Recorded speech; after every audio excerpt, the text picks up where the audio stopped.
Hello and welcome to Transmute Yourself, where we talk about topics related to fear of commitment so that you can create your own fulfilling relationship. Today, we're going to talk about what is stonewalling in a relationship. We're going to define this term and talk a little bit about its origins, about where actually we learn or where we develop this behavior. And then on my next video, we're going to discuss some specific strategies that will help you to eliminate it or at least to reduce it. Let's begin. So what is stonewalling? This is actually a term that I discovered just a couple of months ago.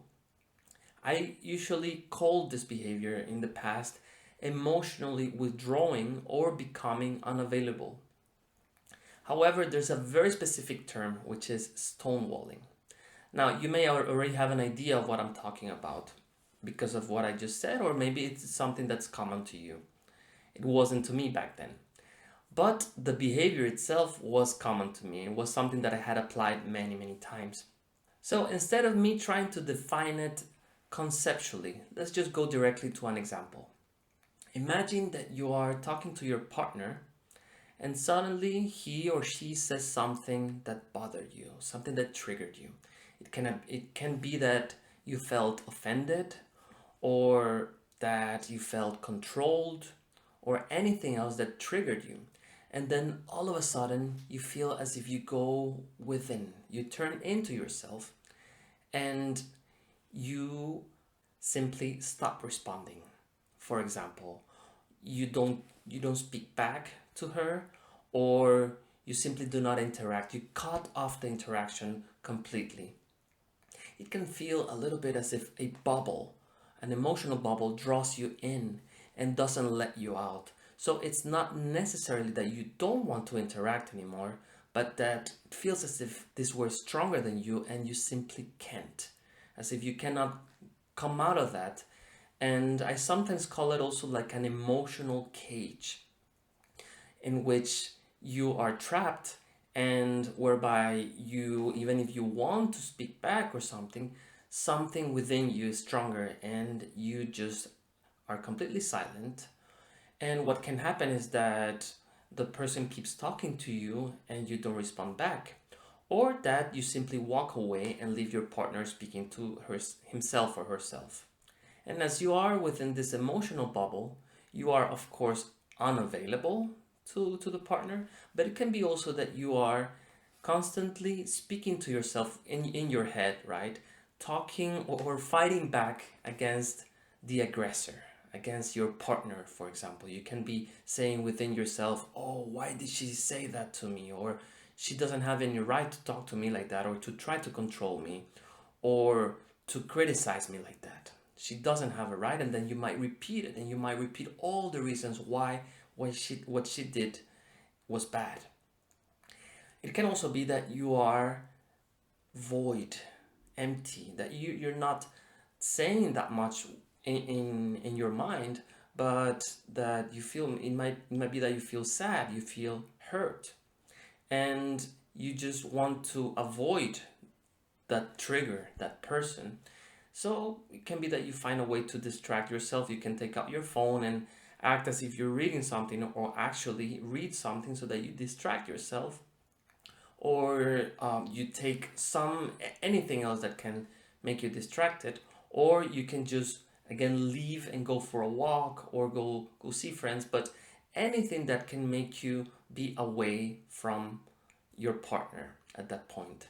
It's important to note that this behavior is very common on people with an avoidant attachment style. This is actually how they process conflict or emotions in general, by avoiding, right? And this is the perfect way to just go within.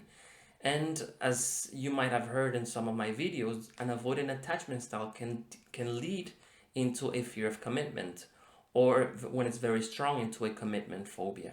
So these are very, very common strategies for people that have these traits. Now, how does this behavior come about? What are its origins? Usually, stonewalling is a coping mechanism. It means like a protection or self defense mechanism that we develop as we're growing up. And it is usually something that is developed by kids of parents who discourage any type of emotional expression, or who are very cold, or also who discourage conflict in any manner, because they might have been very strict, or because they simply didn't listen too much to the kid. And in other situations, it is parents who are very sensitive themselves.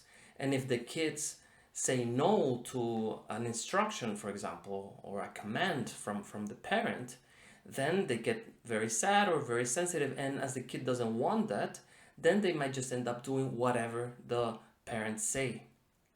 And they just swallow everything that they don't want to do. They just don't say it.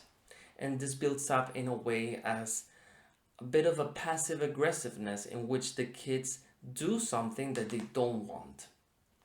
Now, as you can imagine, they didn't really learn how to process conflict and how to process the emotions that come along with it. And also didn't learn maybe to negotiate in such tense situations, or also didn't learn to say no. And as they grow up, as they didn't really learn how to deal with conflict and with conflictive emotions, and especially intense situations such as when they feel criticized or offended or whatever it is that needs maybe a little bit of confronting the other person, then what they do is that they go within.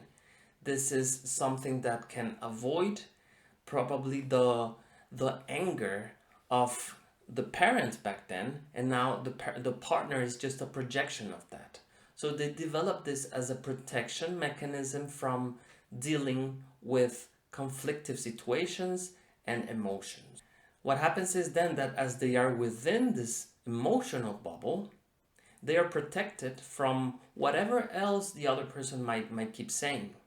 So let's just give that example that this person felt offended, and they don't want to hear anything else from the partner because they felt offended already. So they close down completely, and whatever else comes from the other side, it's not going to affect them anymore because they're protected. They are already within this shell. But so this is like a benefit that it has for them. It protects them from feeling any uncomfortable emotions, protects them from facing conflict, but also it has another benefit. And that benefit is that as they are not interacting back with the other person, then it feels as if they gain back a little bit of that emotional power and control. A little bit of a manipulation strategy in which, as the other person is feeling maybe ignored or guilty for having had you, right, or having had the original partner who's stonewalling, having him stonewalling, then they feel guilty and they feel bad. So that gives you a certain power. And all of this is we could say is like the benefits of this strategy of stonewalling. Now let's talk about the costs. So what are the costs of stonewalling? Usually it damages relationships. People, in general, partners can just take so much. After having gone too many times, let's say, through this behavior, they might just feel like, I don't need to go through this, I deserve better.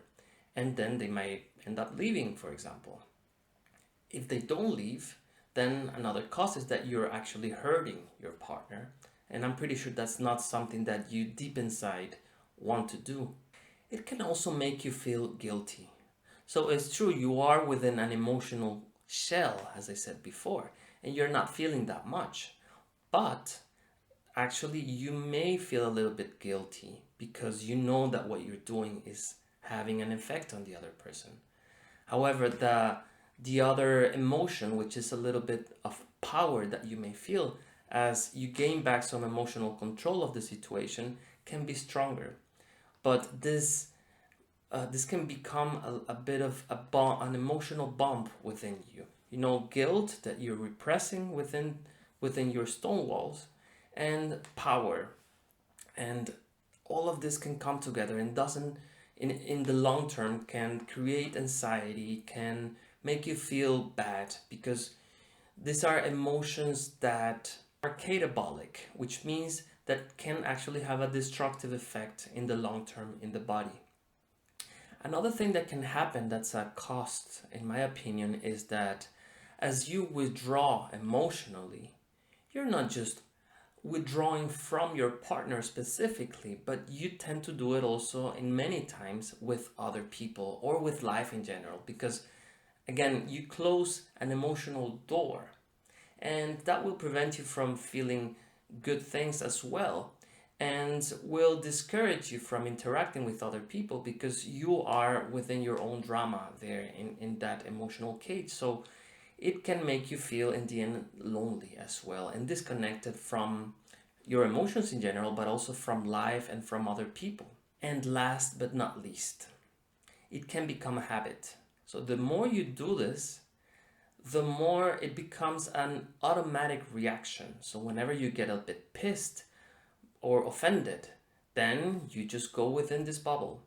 And the more you do it again, the easier it will be for you to fall into that behavior again, because as you've been doing it, it's like, oh, I know that it doesn't have that bad consequences.